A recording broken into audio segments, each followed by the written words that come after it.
It's midnight in a hunter-gatherer camp, thousands of years before electricity. Half the group is dead asleep, the other half is wide awake, quietly talking by the dying fire. Nobody finds this strange. Nobody is worried about their sleep schedule.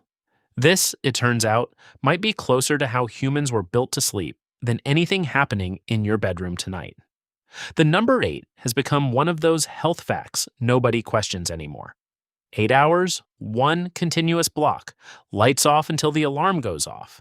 And if you wake up at 3 a.m. and lie there for 40 minutes before drifting off again, the modern instinct is to assume something is broken. But when historians and sleep scientists actually went looking for evidence of how people slept before electric light, before shift work, before smartphones lit up ceilings at midnight, they found something almost nobody expects. The single unbroken block might be the unusual pattern, not the ancient one. Start with the written record, because this part of the story survives in an unexpectedly ordinary place: old paperwork. Historians combing through centuries of diaries, court testimony, and medieval literature across Europe kept running into the same two phrases, used so casually that nobody bothered to explain them. People described a first sleep and a second sleep as though every reader already understood the concept. Court records mention crimes committed between the first sleep and the second. Diaries describe waking in the middle of the night, praying, talking with a spouse, tending a fire, or simply lying quietly in the dark before drifting back down into a second stretch of rest until morning. This wasn't rare or remarkable. It was described the way we'd describe checking a phone before bed: mundane, universal, not worth explaining. That pattern quietly disappeared from the written record almost exactly as artificial lighting spread through cities. It didn't fade because it stopped working. It faded because the environment that produced it, long uninterrupted darkness with nothing to do in it, disappeared. That written evidence lines up almost perfectly with something researchers found decades later in a completely different kind of population. Sleep scientists put actual monitoring devices, the same kind used in modern sleep labs, on hunter-gatherer and pre-industrial groups living without electricity across 2 continents. This wasn't guesswork or self-reported memory. This was continuous physiological data recorded night after night across populations that had never coordinated with each other on anything. The results were strange in a specific way. Average sleep duration landed between 6.5 and 7.25 hours a night, not 8. Consistently under it, and here's the detail that should genuinely surprise you. None of these populations had a word for insomnia. Nobody was lying awake, anxious about not sleeping enough, because nobody had decided in advance how much sleep they were supposed to be getting. Their sleep wasn't triggered by a clock either. It was triggered by temperature.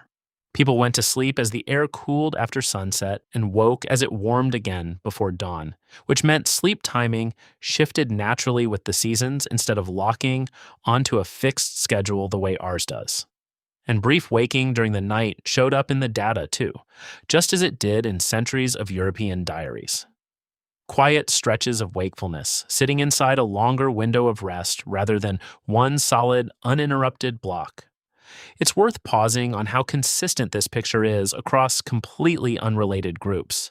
These weren't neighboring communities sharing customs. They were separated by oceans, languages, and thousands of miles, yet independently converged on the same rough sleep window and the same disregard for a fixed bedtime. When wildly different populations with zero contact land on the same behavioral pattern, that's usually a sign you're looking at something biological rather than cultural, not a lifestyle choice. A default setting, there's a strange little postscript to this story happening in modern sleep clinics right now. When someone reports waking consistently in the middle of the night and staying alert for a while before falling back asleep, the clinical term for it is sleep maintenance insomnia. A diagnosis, a problem to be solved with medication or therapy, which is a genuinely odd place to land once you know that the exact pattern being treated as a disorder shows up as the unremarkable default in both centuries of pre-industrial diaries and in monitored data from hunter-gatherers today. The behavior didn't change, the label attached to it did. And this pattern isn't purely historical either. Split, biphasic rest still survives in living form in parts of the Mediterranean, Latin America, and elsewhere. in the form of an afternoon siesta paired with a shorter overnight sleep, a cultural practice that researchers studying circadian biology increasingly treat not as a quirky regional habit, but as a visible fragment of a much older, more universal human sleep architecture. The body, left alone by artificial light and rigid work schedules, seems to keep drifting back toward rest, broken into pieces rather than compressed into one block. So, if segmented, temperature driven sleep shows up in the written record, in modern physiological data, and in cultural practices still alive today, separated by centuries and continents, the obvious question is why the standard modern pattern looks nothing like that. The evidence points to a fairly specific answer, and it isn't biology changing, it's light. Before artificial lighting, darkness after sunset routinely stretched 12 to 14 hours, especially in winter at higher latitudes, far longer than anyone actually needs to sleep in one stretch. Splitting that darkness into two rest periods with a quiet waking interval in between wasn't a disorder. It was a reasonable way to fill a night that was simply longer than any single sleep cycle required. Once artificial light collapsed usable darkness down to a much shorter window, and industrial schedules demanded one predictable block of rest before the next shift. The segmented pattern had nowhere left to fit. The two sleeps quietly merged into one.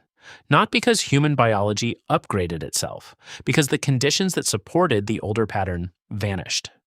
Here's the part worth sitting with. If you wake up at 3 in the morning calm and alert, and lie there for a while before falling back asleep, you are not malfunctioning. You are running a pattern that shows up in centuries of diaries, in monitored data from hunter-gatherers on opposite sides of the planet, and in cultures that never fully abandoned it. The 8-hour block isn't ancient wisdom your body forgot. It's a comparatively recent invention your body never fully signed up for. The number 8 was never really about biology. It was about matching human rest to the rhythm of a workday, a factory schedule, an alarm clock, all inventions that are almost impossibly recent compared to the span of time humans have actually spent sleeping. For nearly all of that span, nobody was measuring sleep against a target number at all.